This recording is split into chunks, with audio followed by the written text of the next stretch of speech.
Halo, saya Diah Disriatna, NPM 1917051009. Di sini saya akan menjelaskan tentang jurnal internasional, mata kuliah pemrosesan data terdistribusi.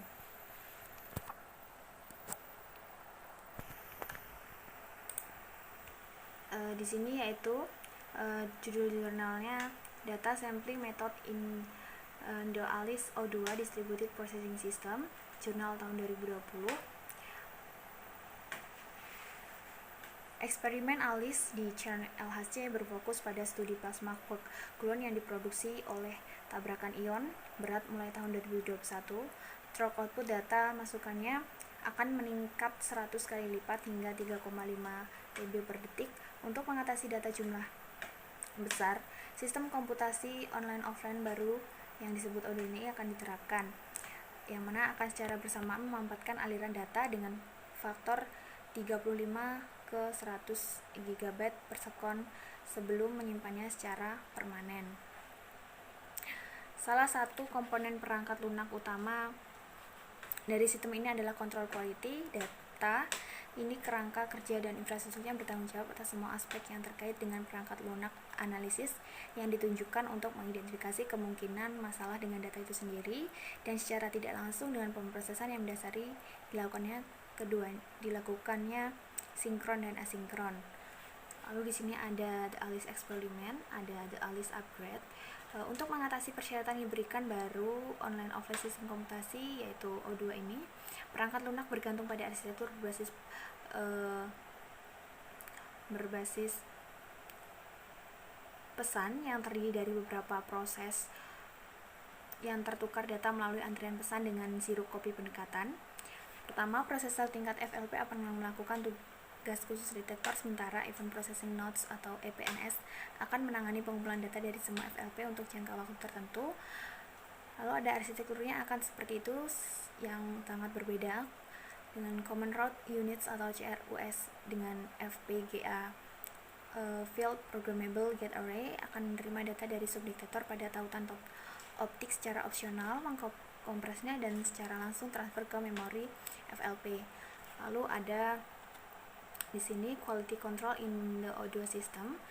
Quality control data online akan dilakukan oleh lebih banyak dari 100 quality control yang berjalan masing-masing secara paralel dan banyak node yang mana akan memata-matai berbagai tipe data yang dihasilkan dalam tahapan proses yang berurutan, yang akan menjadi algoritma pengguna yang disatukan di bawah antarmuka dan dieksekusi oleh kerangka kerja. Algoritma akan melakukan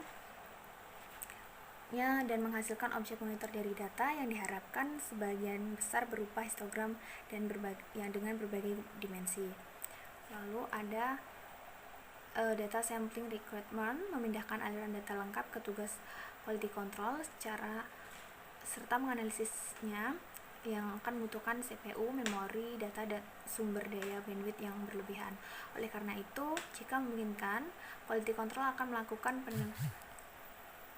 penilaian kualitas berdasarkan ke sebagian kecil dari peristiwa yang mungkin terjadi, dipilih secara acak atau dengan mencocokkan kriteria tertentu. Nah, lalu ada data sampling design. Pada gambar pertama ini menyajikan contoh proses penyampaian pesan topologi yang menggabungkan rantai pemrosesan utama, kualitas kontrol infrastruktur, dan dispatcher yang terakhir adalah entitas yang bertanggung jawab. Lalu ada karakteristik data yang diinginkan didefinisikan dalam kebijakan data sampling.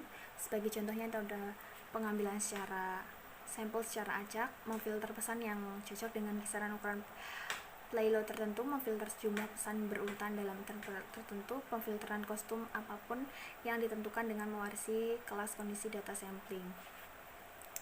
Lalu ada tingkatan. Di sini ada statistical soundness of random sampling. Yang pertama ada rational approach for sampling data, di mana tingkatan pemrosesan pertama dalam sistem akuisisi data ALICE yang baru akan bergantung pada subdetektor. Bagian dari data yang sesuai dengan peristiwa yang sama akan tersebar di sekelompok besar node meskipun diidentifikasi dengan pengenal umum, kemudian dirujuk menjadi sebagai time slice ID. Lalu ada di sini ada evaluated sampling method, yang di sini ada beberapa evaluasinya, ada PCG, Permuted Concurrential Generator, ada PRNGS, yang mana di sini terdiri dari random 1, random 2 hingga random mix 17. Lalu ada dua fungsi hash sederhana, salah satunya berdasarkan generator simplet mix ditemukan di situs web. Lalu di sini ada sampling method testnya. Dan yang terakhir di sini ada comprehensive data sampling benchmark atau tolak ukur pengambilan sampel data yang komprehensif. Setelah memilih metode random sampling dilakukan benchmark kinerja global. Tujuannya adalah untuk mengukur jumlah maksimum pesan yang dapat diteruskan di scatter dalam berbagai kondisi. Nah, dari penjelasan di atas, perangkat lunak data sampling memainkan peran penting dalam data control quality audio system. Dengan efisiensi akan berdampak tentang seberapa banyak data dapat dianalisis tanpa mengganggu utama aliran. Pemrosesan ini dimaksudkan untuk membantu mengurangi bandwidth persyaratan, terutama dengan menyediakan beberapa metode data pemilihan dan menjaga statistik pengambilan sampel. Metode pengambilan sampel acak dievaluasi secara menyeluruh, memberikan representasi data yang sehat secara statistik ke tugas quality control dengan menjaga kinerja tetap minimal.